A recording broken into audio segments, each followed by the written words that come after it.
Hey, what's up, people?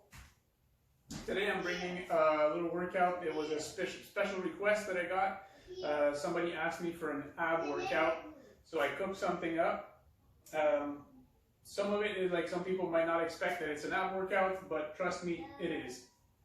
So first you're going to start out with a little warm-up, whatever you like. Just mobilize all the joints. Make sure you maybe a little bit of like a moving around, quick cardio work. You could skip rope, jump around, just move and mobilize like everything so that you're ready to train a little bit harder. We're going to be using some weights. I put here a kettlebell and a set of dumbbells, so depending on what you have, you can substitute. Could be this could be a backpack, this could be cans or bottles, whatever you have, whatever works. Okay, the workout is going to be divided into 5 exercises and a little bonus round at the end, a little finisher. And the whole workout itself, the main part, you're going to try to aim for 3 to 5 rounds. Okay, so first exercise, it's a squat. So we're going to do, you could do body weight squat, but like that's not what I'm aiming for today. What you would want is your easiest version would be holding them as such, or if you have only one, you could do goblet squat. You want a bit more weight, you pair your weight, hold them in a goblet squat, all the way down, all the way up. And you make sure that you keep your abs tight, your whole core tight, okay? So with weight, you're gonna feel that your core is engaging when you're doing your squats, all right? You wanna make this a little bit harder, a little bit more interesting. Press the weights out and do the same thing, okay? If I'm doing it sideways, you'll be pressing the weight out. So by doing that, you're bracing your core to stabilize. You're getting an ab workout right now. With the kettlebell, you could do the goblet version, holding it as such, okay? Or you could be doing, we're doing with the press out and holding it out, all right? So for this, we're going to be doing, depending on you want to work with a timer, aim for 20-30 seconds of the exercise. If you want to work with reps, do 10 reps, all right? Second exercise, I'm going to move this here. We're going to be doing a bear hold. You can do it on the floor. So bear hold, palms, knees, and toes. You start 6 points on the ground, and you're gonna get your knees off the ground a couple inches at most, okay? Make sure that your spine is straight. Don't let your head sag. Bring that up, okay? Don't round your pelvis. Keep it neutral, and don't hunch your back. Also keep that all straight. You're going to stay there for 30 seconds, 20-30 seconds.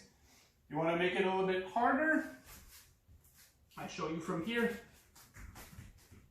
So from your bear hold, you do shoulder taps. Okay? Want to make it even harder?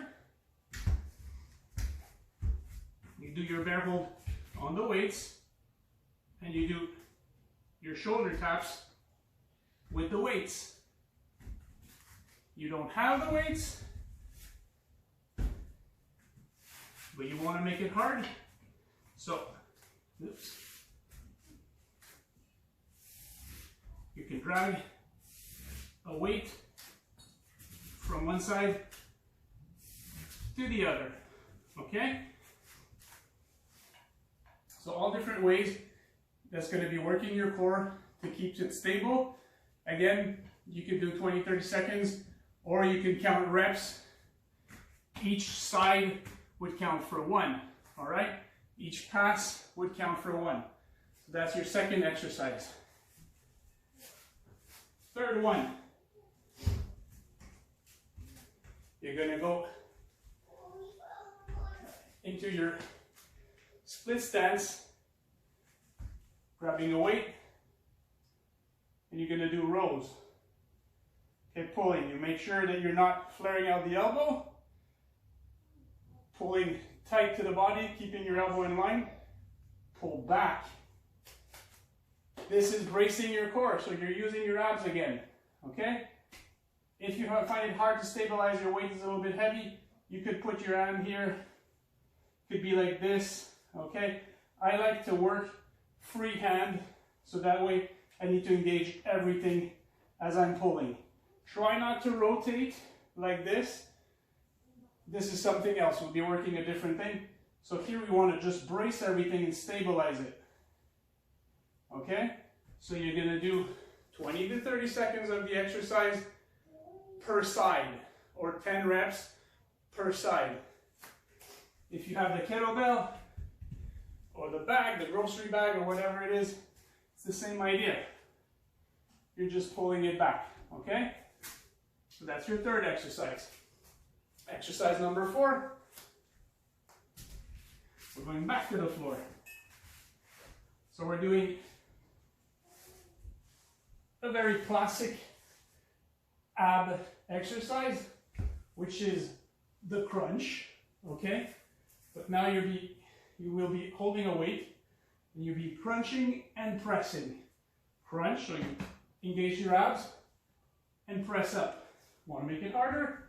Use both weights. Press up. Okay? And when I say press up, it's not press up over here. It's press up in line with where you're going. Okay? If you have the kettlebell, you grab it safely, pinch the bell between your hands, press up. 20, 30 seconds of this, or 10 reps.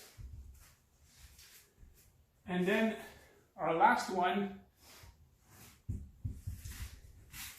here actually I'm going to stay here, it's going to be the Russian twist. I'll turn this way. So you grab your weight. Excuse me while I move this out of my way. Grab your weight. You come up into your crunch position, and then you're going to twist gently from side to side. Okay? So as the weight is shifting, you'll be working your core a lot. Trust me. Transverse is going to be working, your obliques are going to be kicking in when you're on your side. You can do it with the dumbbell.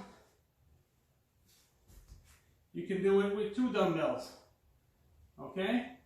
So, if you're counting time, 20, 30 seconds. If you're counting reps, one side to one side counts for 1. Okay? 10 reps of that.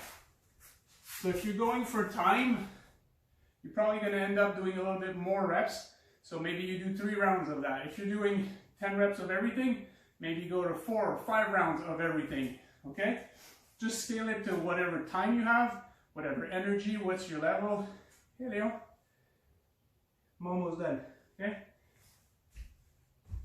And for your finisher, I'm going to move the weights out of the way because we don't need them. All right, you're going to be lying on your back. This one is going to be surprisingly taxing, but pretty short. So I'm going to have my hands here off the floor, raise my head off the floor so that my shoulders are a little bit off the floor also. I'm already engaging my core, my abs in a hollow body position. I make sure that my lower back is now pressed into the ground. Thank you, sir. Go away. And from here, feet on the ground, I'm in a tuck position, and I'm going to roll my knees in and try to get them as close as possible to my chest and back down. Slow and controlled. No speed here. As much compression as I can get. Okay? I try to keep as much of my lower back in contact with the floor for as long as possible. So as I'm rolling in, I try to compress first before I start rolling my pelvis up as much as I can, okay? So you do this 5 times. The next one, you go from your straddle position, so legs are apart. Same idea. So I get heels off the floor, lower back on the floor, upper body a little bit off the floor, and then I start lifting, compress, compress, compress, compress, and then as far as I can go. Okay, you can roll all the way if you want. What's important is to maintain as much back contact with the floor. Okay, 5 again. And the last one, from your pike position, so now my feet are together, toes are pointed, same idea, upper body here off the floor a little bit, lower back touching the floor. You can have the cat on your belly if it works better, and then like this, and then, oh, yeah, you cut me. All the way, as far as you can go. Keep it really tight here. Always maintain that compression, okay? That's what makes it extra juicy. Okay, that's why you don't need to do a ton of reps. You're compressing the whole time. So again, for 5 reps, and then relax. I think you've done enough. Enjoy.